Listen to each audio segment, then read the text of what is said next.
porque de lo contrario yo también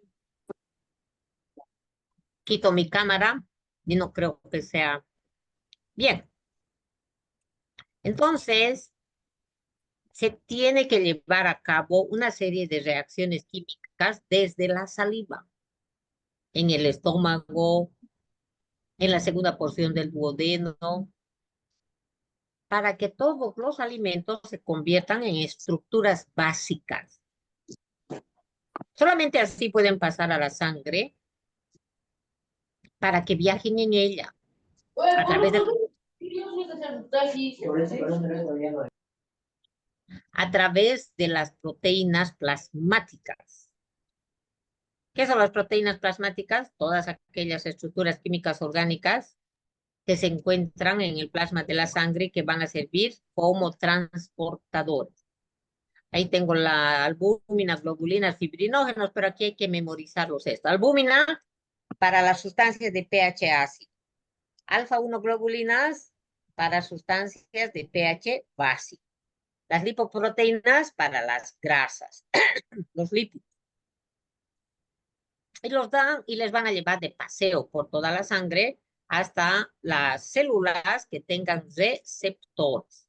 ¿Qué son receptores? Otra vez, estructuras químicas con determinado grupo funcional. Una vez que se encuentran frente a la célula diana, célula target, célula blanco, estas, estas sustancias que estaban viajando ingresan dentro de la célula para su metabolismo intracelular. Particularmente se van a someter a reacciones de oxidación. Recuerde que sin oxígeno no vivimos. Valeria, ¿está echada? Por favor, póngase en posición académica, ¿ya? Si es que estoy viendo mal, retiro lo dicho. Bien, ahora, atención, atención. Los electrones que pierden algunas sustancias van a ser transportados por estas señoritas coenzimas. ¿Y dónde van a llevar los electrones? A tres lugares que vamos a ver más adelante. A tres fábricas de ATP. Ahí vamos a ver a la oxidación a nivel de sustrato, fosforilación oxidativa o también a las vías renales, donde necesitamos mucho ATP. Pero no solamente son electrones que se convierten en ATP, también producimos, por así decirlo coloquialmente, producimos agua. Por ello que tenemos vapor de agua. Eliminamos por la nariz. Por todo lado tenemos agua. Y esta otra basura, dióxido de carbono. Bien, todos los productos que nosotros sintetizamos, fabricamos, no voy a volver a decir fabricamos, se pueden convertir en palabras, neurotransmisores además. Todo lo que sintetizamos tiene que servir para controlar pH, porque se pueden convertir en ácido carbónico y este en bicarbonato. ¿Para qué sirven las vitaminas, el potasio, el zinc, el magnesio? Para ayudar a las enzimas. Son cofactores, no se llama ayudantes, sino cofactores. Alimentos, siguiente tema.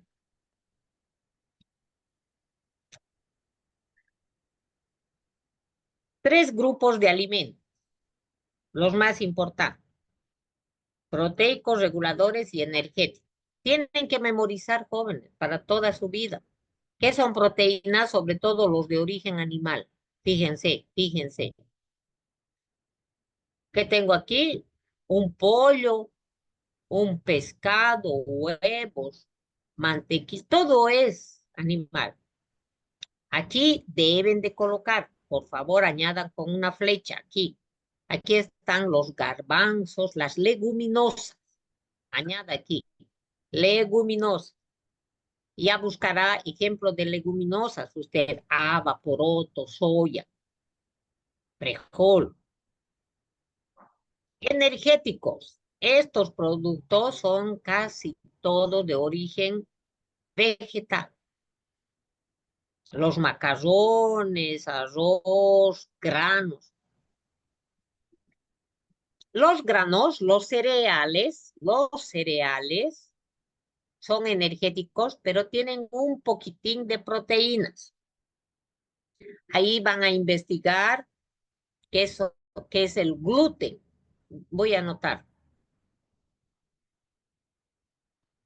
Gluten. Tienen que saber qué es el gluten. ¿Qué son las gliadinas? Y así entenderán por qué hay pacientes que son intolerantes a las proteínas de origen vegetal. Los cereales lo que más tienen son azúcares, pero pueden tener un poquitín de proteína. Los reguladores, miren, todo lo que están ahí. ¿Qué son proteicos? Lo que ya le dije, de origen animal, aunque algunos vegetales como las leguminosas son excelente fuente de proteínas, quizás mejor que la vaca, pero tienen muchísima dificultad para digerir. ¿Por qué? Porque tienen exceso de celulosa y usted no tiene celulasa. Anótese, anótese. Entonces eso provoca flatulencias. Sería mejor comer 1 kilo de haba en vez de comer 1 kilo de carne. Pero el problema es la digestión. ¿Cuándo se necesita más proteínas? Crecimiento, embarazo, pero no en insuficiencia renal y hepática. Esto ya hay que memorizar. El día de mañana yo voy a tener pacientes con insuficiencia renal o hepática en mi receta. Número 1, siempre. Número 1, receta. Medidas higiénico-dietéticas. Eso es lo que se olvida. Muchos se olvidan. Recetan paracetamol, todo lo que se necesite, pero se olvidan de las medidas higiénico-dietéticas. Entonces, si mi paciente es insuficiente renal, insuficiente hepático, ¿qué tendré que decir yo? Dieta hipoproteica. O si es diabético, ¿qué voy a decir? Hipoglucídica. Pero debemos recordar, eso van a aprender en la receta médica al año o este año. Los alimentos energéticos, fíjense, arroz, papa, todo aquello.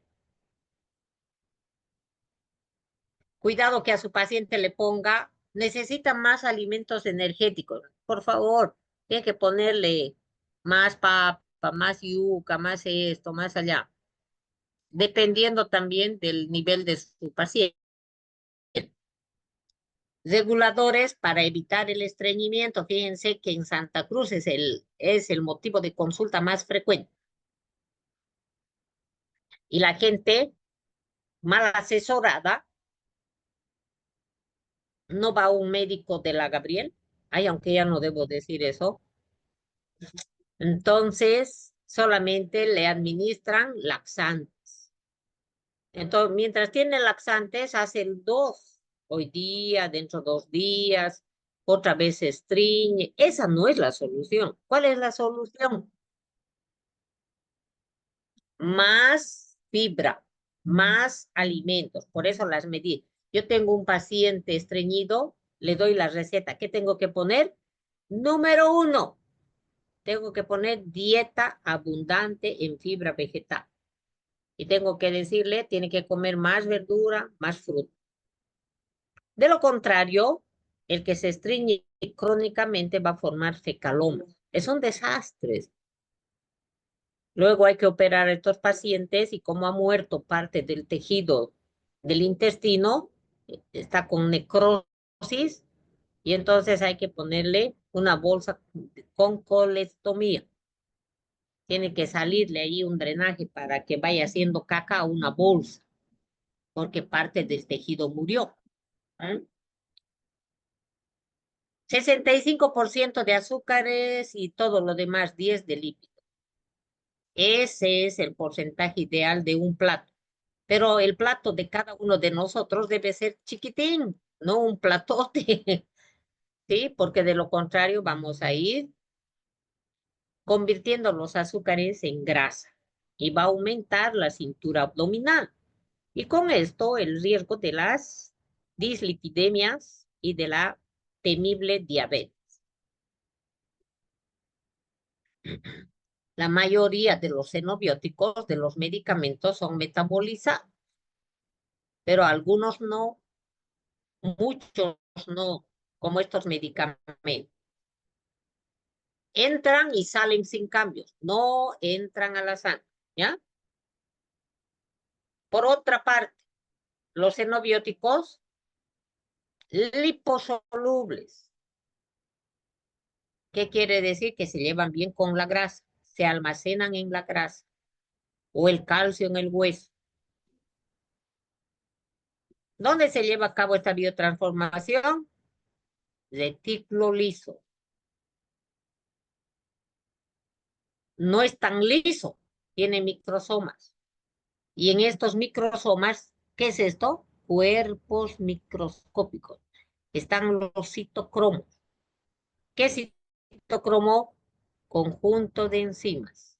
Conjunto de enzimas.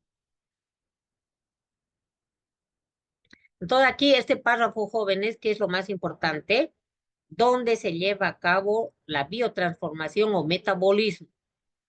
Retículo endoplasmático liso, citoplasma, mitocondrias. Bien, ¿por qué un xenobiótico, alimento, medicamento tóxico, debe ser metabolizado? Debe ser metabolizado para convertirse en polar, en polar. ¿Para qué necesito que sea polar? Para que sea hidrosoluble, porque el agua es polar. Entonces, si el producto del metabolismo es polar, se va a llevar bien en el agua de la sangre.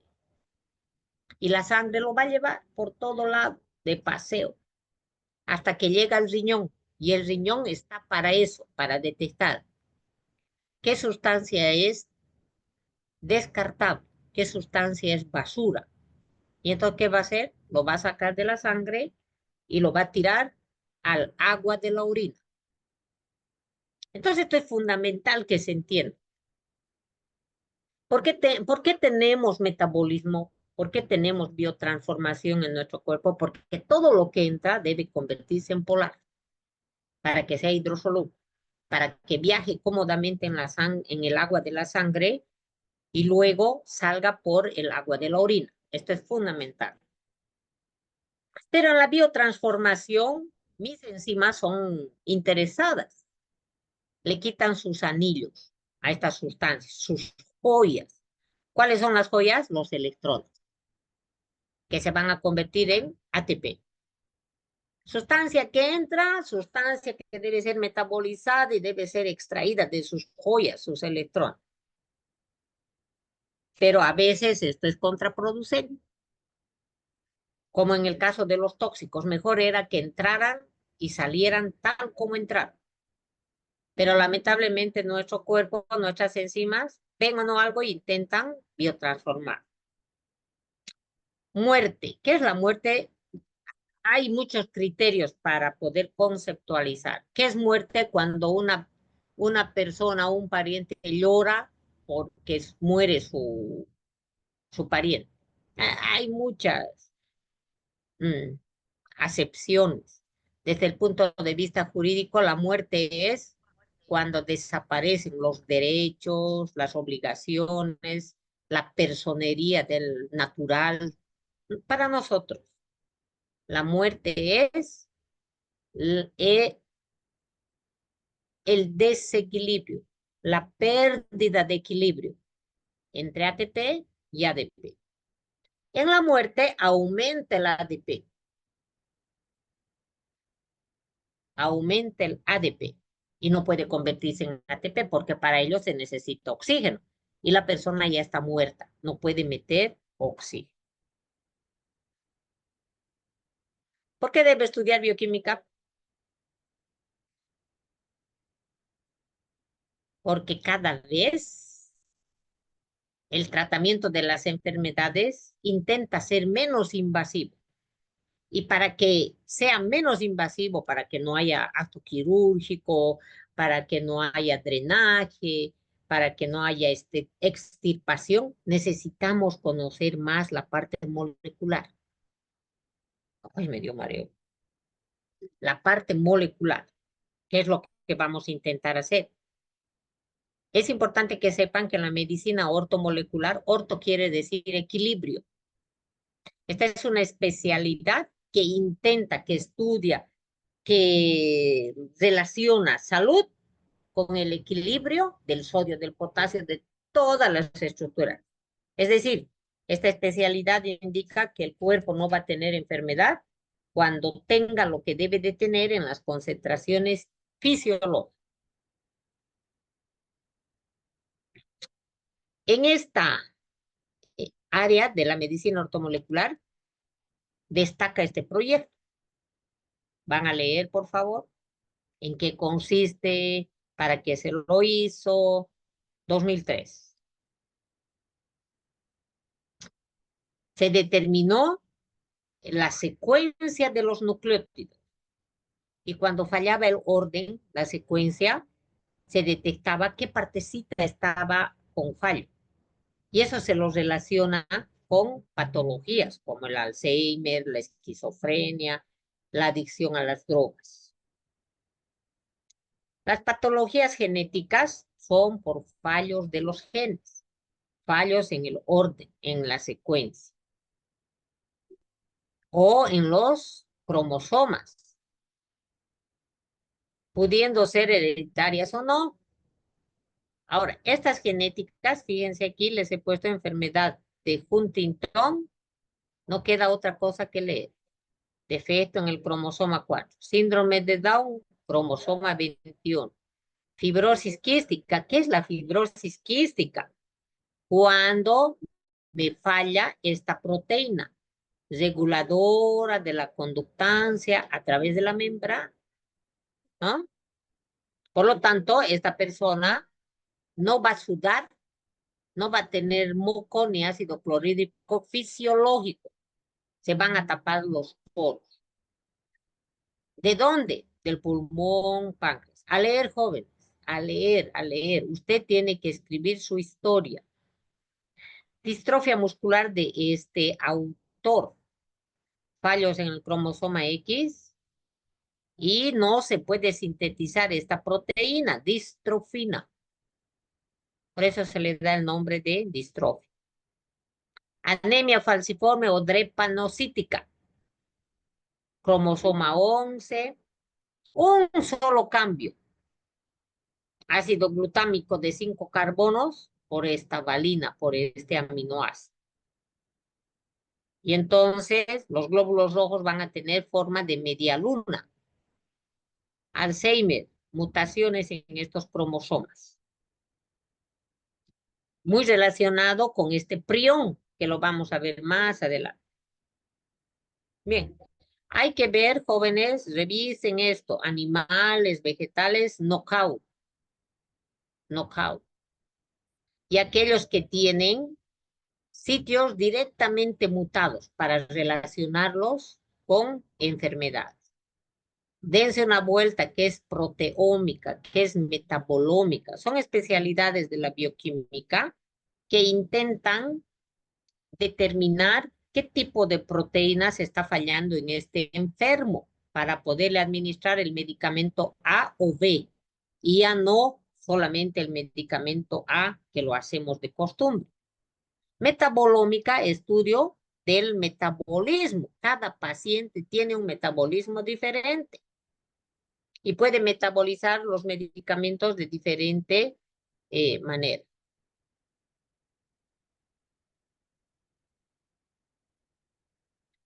¿Hay relación entre bioquímica y patología? Sí.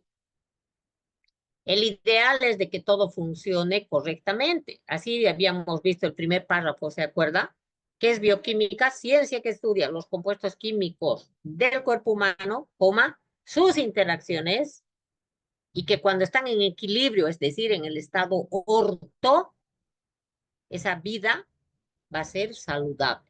Pero cuando se rompe el equilibrio por una diarrea, pierde agua, pierde sodio, pierde potasio, por una anemia pierde glóbulos rojos, por una infección con virus como del VIH, no pueden trabajar correctamente sus linfocitos T, se rompe el equilibrio y ahí surge la patología, la enfermedad. ¿Por qué debo estudiar bioquímica? Para entender la fisiología, pero también la fisiopatología.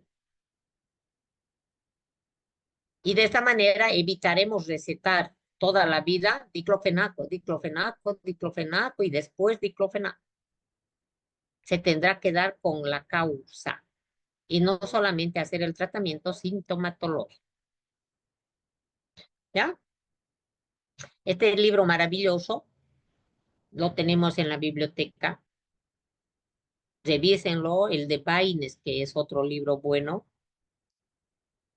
Entonces, resumiendo, para explicar los procesos moleculares de la salud, de la enfermedad, para que yo pueda aplicar mis conocimientos de fisiología. Así voy a entender cómo se da la hematosis. Así voy a entender cómo funciona esa membrana alveolo capilar. Así voy a entender cómo se regula la presión arterial, cómo se forman los cálculos renales, si son de oxalato de calcio o son oxalato de magnesio. Con esta asignatura, usted va a poder confirmar o modificar su diagnóstico clínico. Tratará la causa y no solo los síntomas. Y podrá con seguridad encarar trabajos de investigación en el contexto de la bioquímica pura, que es muy, muy sofisticada, de los países muy adelantados, o una bioquímica aplicada. En el plan 3000 hay una diarrea, investigación aplicada, muestra de sangre, de heces fecales y determinar el germen. Su antibiograma, se puede controlar ese germen con metronidazol. ¡Qué maravilloso! Hemos hecho investigación y hemos solucionado un problema.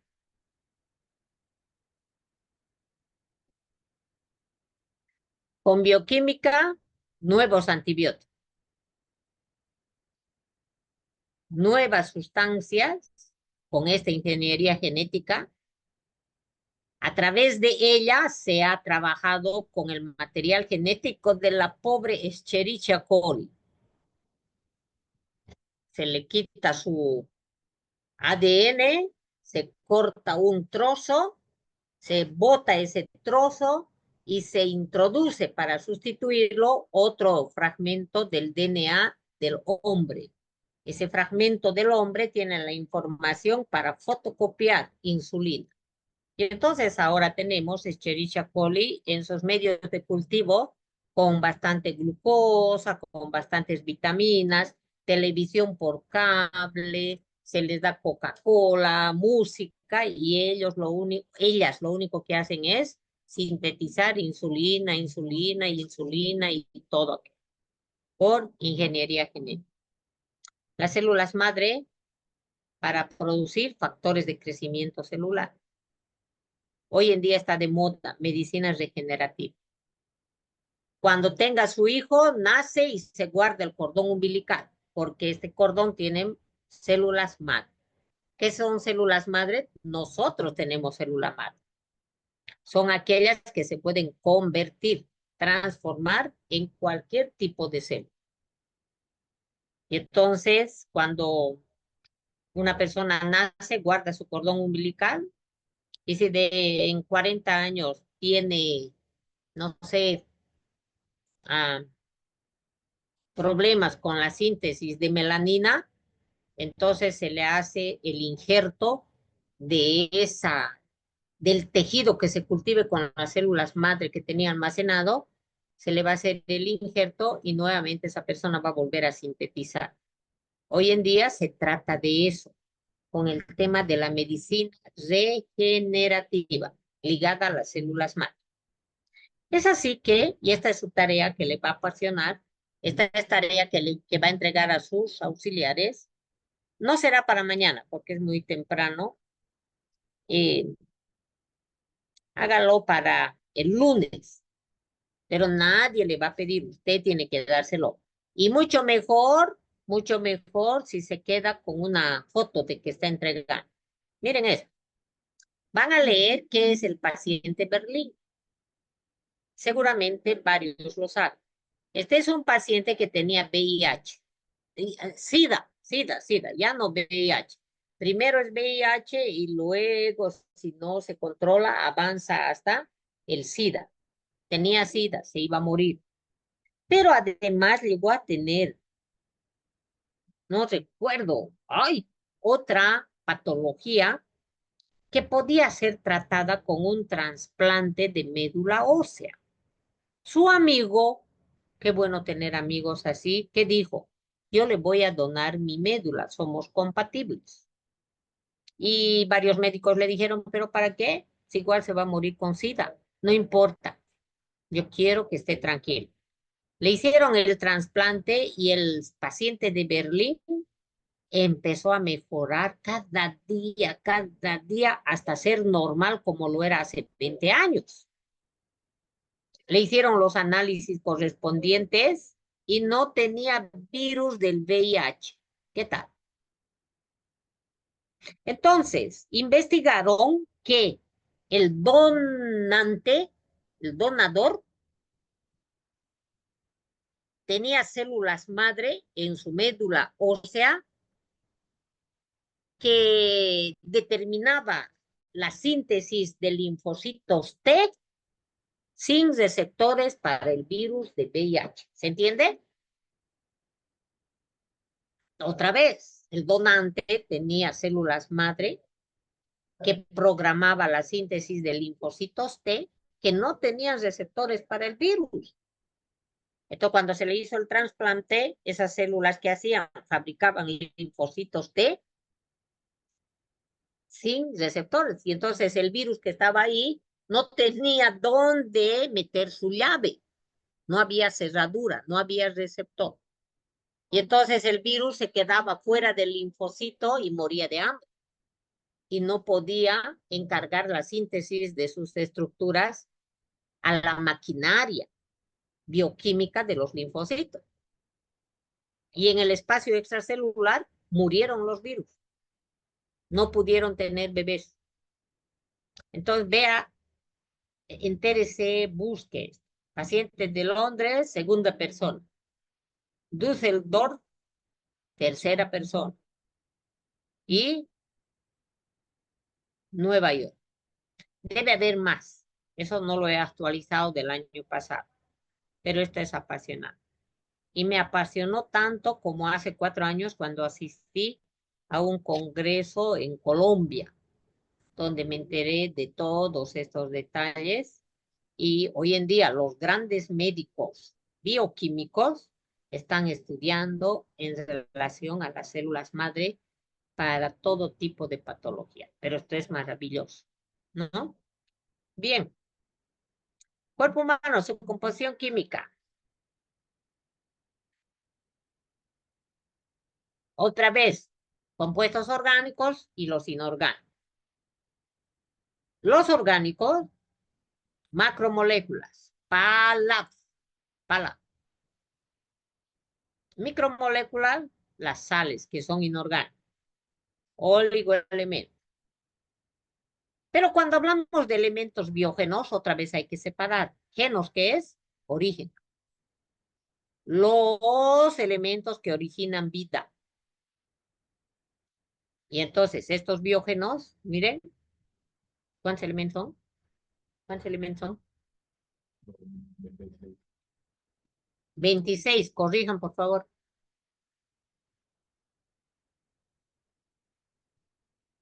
Ahora, vean esto. ¿Cuántos elementos representan el 96% de los orgánicos? Son de memoria. Ahora, aquí está como 99 para este autor que no soy yo. Yo he elaborado este esquema. No, mapa conceptual se llama, ¿no? Este mapa conceptual lo hice hace muchos años para este autor que consulté, entonces los primarios 99, donde estaban, ¿qué? Chompe calcio, el fósforo y el calcio. Los secundarios 0,99 y los oligoelementos. Nosotros nos vamos a quedar con lo que ustedes ya saben. Primarios 96, secundarios ¿cuánto es?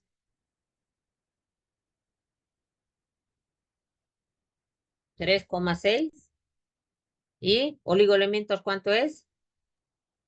0,4. Muy bien, muy bien. 0,4. Estamos arreglando, estamos corrigiendo, por favor. Bien. ¿Cuáles son los primarios? Bla, bla, bla, bla. ¿No? Pero esto, por favor, vamos a ponerlos aquí en los secundarios. Aquí solamente chon, por favor, presten atención.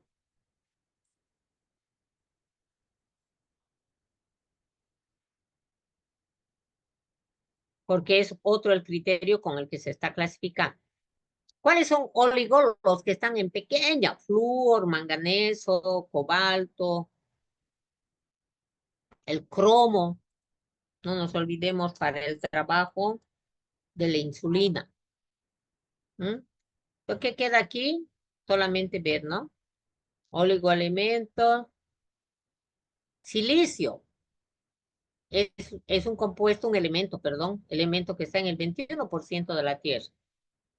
Se dice que va a surgir la química del silicio. Hoy tenemos la química del carbón, que es la química orgánica. Compuestos orgánicos, que son PALAP, PALAP. En este PALAP, ácidos nucleicos que tengo, ADN, ARN. Su base y para qué sirve. Su unidad estructural de la proteína, aminoácido. ¿Para qué sirve? Estructura. ¿Dónde están sus proteínas? En todo su cuerpo, por favor. Cuando estamos en clases regulares, media hora, pregunto esto a todos los chicos. ¿Dónde está la proteína? En el hígado, en el riñón, en todo el cuerpo. Porque en todo el cuerpo tenemos células. Y en todas las células hay una membrana estructural, una membrana citoplasmática que tiene dos capas de fosfolípidos y una de proteínas. Es. Carbohidratos es fuente, fuente, fuente. También reserva cuando está en forma de glucógeno. Ya hemos dicho dónde está el glucógeno, no se vayan a olvidar. Ahora, el lípido es reserva, reserva. Puede servir de fuente, pero su función principal es reserva,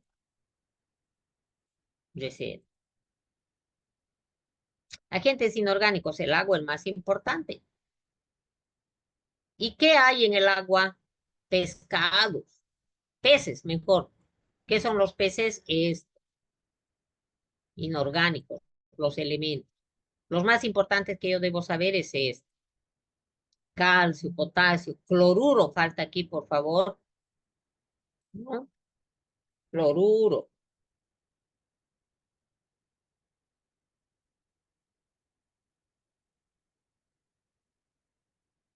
Todo debe encontrarse en una situación orto. ¿Qué es orto? Equilibrio.